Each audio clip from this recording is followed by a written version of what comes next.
नमस्कार दोस्तों, welcome to market for retails. Water treatment sector और उससे जुड़ा हुआ वाटर इंजीनियरिंग सेक्टर, इसी से जुड़ी हुई थीम में स्पेशलाइजेशन रखने वाली कंपनी डेंटा वाटर का आईपीओ ओपन होने जा रहा है। कंपनी के बारे में अगर मैं बात करता हूं तो company civil engineering dedicated company है। कंपनी जो water revitalisation and ground water recharging में स्पेशलाइजेशन रखती है। इसके अलावा भी कंपनी कई तरीके के सेक्टर्स में काम करती हुई देखने को मिल रही है। कंपनी के अगर मैं सेक्टर्स की बात करता हूं तो वाटर सप्लाई हो गया, vented dam and check dams, pipeline distribution network, irrigation and schemes. इसके अलावा अदर्स में अगर आप देखोगे तो जैसे रेलवे, रोड्स या हाईवे और ब्रिजेस, जिसमें कंपनी ये काम कर रही है। कंपनी के अब आईपीओ डिटेल्स पे अगर हम नजर डालते हैं तो ये 22 से 24 जनवरी तक ये आईपीओ ओपन होने जा रहा है। प्राइस बैंड रखा गया है 279 से 294 रुपीज पर शेयर।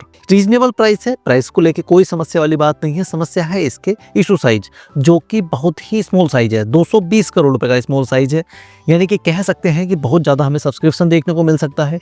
जैसे अगर पिछले रिकॉर्ड को हम उठा के देखते हैं तो 100 गुना सब्सक्रिप्शन मिलते हैं, जिसमें अलॉटमेंट के चांसेस बहुत कम हो जाते हैं। जो इस तरीके की थीम में इन्वेस्ट करने की योजना बना रहे हैं उनके लिए जानना जरूरी हो जाता है कि कंपनी की स्ट्रेंथ क्या है या कंपनी की वीकनेस क्या है, ऐसे रिस्क क्या है जिससे इन्वेस्टिंग को लेके दिक्कत हो सकती है। तो हम इस वीडियो में एक बार डिस्कस करेंगे। आईपीओ साइज में अगर आप देखते हैं तो 220 करोड़ रुपए का पूरा फ्रेश इशू है, यानी कि पूरा पैसा कंपनी के पास में जाने वाला है। कंपनी उसको यूटिलाइज करेगी, जिसका कंपनी के फाइनेंशियल पे अच्छा असर हमें देखने को मिल सकता है। अभी के फाइनेंशियल पे अगर हम नजर डालते हैं तो कंपनी के रेवेन्यू में साल दर साल एक अच्छी ग्रोथ हमें देखने को मिल रही है।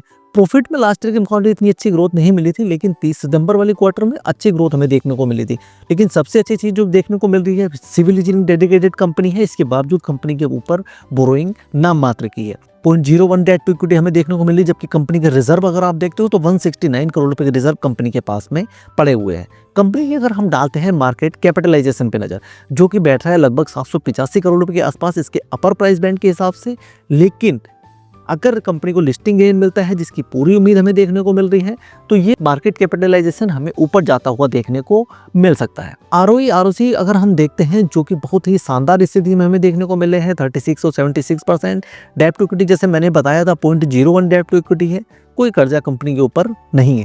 जबकि RONW रिटर्न ऑन नेटवर्थ तक हम देखते हैं तो वो भी 37% है, जबकि पैट के मार्जिन 25 देखने को मिल रहे हैं।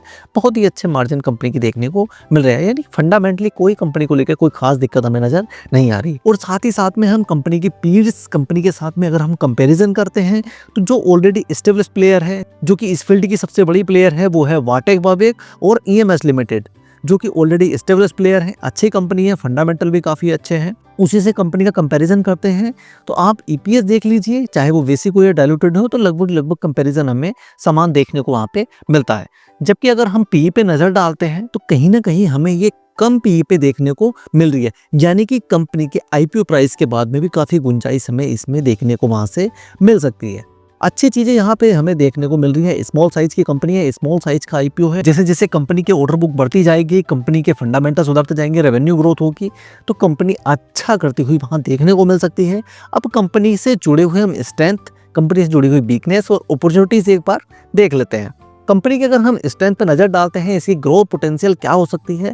देखो, इंडिया का जो वाटर इंफ्रास्ट्रक्चर सेक्टर्स है वो इस समय ट्रांसफॉर्मेशन के दौर से गुजर रहा है। वजह है गवर्नमेंट के नए नए इनिशिएटिव, लाइक जैसे जल जीवन मिशन हो गया, इस तरीके के प्रोग्राम गवर्नमेंट स्टार्ट कर रही है, क्योंकि गवर्नमेंट अपना फोकस सस्टेनेबल वाटर मैनेजमेंट पे लगातार बढ़ा रही है, जिससे इस सेक्टर में हमें नया एवोल्यूशन देखने को मिल रहा है। तो ऐसे की फैक्टर्स पे हम नजर डाल लेते हैं जो इस तरीके की ग्रोथ पोटेंशियल को सपोर्ट कर रहे हैं। जैसे गवर्नमेंट इनिशिएटिव हो गया, तो गवर्नमेंट के नए प्रोग्राम जैसे जल जीवन मिशन हो गया, जिसमें वाटर इंफ्रास्ट्रक्चर प्रोजेक्ट से जुड़ी हुई कंपनियों की काफी अहमियत बढ़ जाती है। इन्वायरमेंटल फोकस हो गया, जिस तरीके से वाटर की लगातार कमी देखने को मिल रही है, तो ऐसे में ग्राउंड वाटर रिचार्जेस और वाटर रिसाइकलिंग नई अपॉर्चुनिटीज वहां क्रिएट कर रही है, जिसमें कंपनी विशेषता रखती है। टेक्नोलॉजी इंटीग्रेशन की अगर मैं बात करता हूं, company advance engineering solution provide company करा रही है, और टेक्नोलॉजी के मामले में कंपनी के पास में काफी एक्सपीरियंस टीम भी है, जिसका फायदा कंपनी को मिल भी रहा है। अर्बन डेवलपमेंट आप देखते हो तो अर्बनाइजेशन में बहुत तेजी के साथ में हमें ग्रोथ देखने को मिली है, जिसमें वाटर मैनेजमेंट इंफ्रास्ट्रक्चर सेक्टर्स को भी उसका फायदा देखने को मिला है, जिससे इस सेक्टर से जुड़ी हुई जो भी कंपनियां हैं उनको लगातार हमें लाभ देखने को इसका मिल रहा है। अब हम डालते हैं कंपनी से जुड़े हुए रिस्क या चैलेंजेस पे नजर। सबसे पहला हो गया हमारा regulatory risk. Company infrastructure dedicated company है, तो ऐसे में इन्वायरमेंटल एंड सेफ्टी स्टैंडर्ड जो होते हैं उन्हें अडोप्ट करना होता है, जिससे ऑपरेशन कॉस्ट और प्रोजेक्ट डिले बढ़ने की संभावना रहती है। ऐसा होगा, हमेशा ऐसा जरूरी नहीं होता है। इकोनॉमिक डिपेंडेंसी, देखो गवर्नमेंट क्या है, प्रोजेक्ट्स जितने भी गवर्नमेंट के चलते हैं उसमें क्या है, जो उसका खर्चा है उसको कम करती रहती है, ज़्यादा करती रहती है, यानी कि प्रोजेक्ट के लिए जो फंडिंग होती है उसमें हमें अप डाउन देखने को मिलता है। अगर ऐसे में कुछ प्रोजेक्ट्स को फंडिंग कम कर दी जाती है और या फिर उसको अलोकेशन कम कर दिया जाता है तो इसका इम्पैक्ट जो उस प्रोजेक्ट से जुड़ी हुई कंपनी होती है ना उसके रेवेन्यू पे हमें देखने को मिल जाता है। कम्पिटेटिव इंडस्ट्री, ये इंडस्ट्री अब लगातार कम्पिटेटिव होती जा रही है क्योंकि जिस तरीके से इस कंपनी में डिमांड बढ़ रही है उसी तरीके से नई नई कंपनी हमें इस सेक्टर में लगातार भी देखने को मिल रही है। इंडियन वाटर मैनेजमेंट की अगर हम बात करते हैं तो उसमें डोमेस्टिक और इंटरनेशनल प्लेयर दोनों के अच्छे खासे कंपटीशन हमें देखने को मिल रहे हैं। टेक्नोलॉजिकल डिसरप्शन, डोमेस्टिक और इंटरनेशनल दोनों तरीके की कंपनियां एक ही सेक्टर में हमें काम करती हुई देखने को मिलती हैं। तो ऐसे में टेक्नोलॉजी बेस्ड जो कंपनी होती है वो थोड़ा सा आगे निकल जाती है। अगर इसको अडॉप्ट करने में कोई भी कंपनी देर करती है तो उसके मार्केट शेयर में हमें कमी आती हुई देखने को मिल जाती है। तो ये इस तरीके का रिस्क इस तरीके की कंपनी से जुड़ा हुआ होता है। अब अगर हम इसमें इन्वेस्ट करने की योजना बना रहे हैं तो क्यों हमें इस सेक्टर की कंपनी में इन्वेस्ट कर सकते हैं?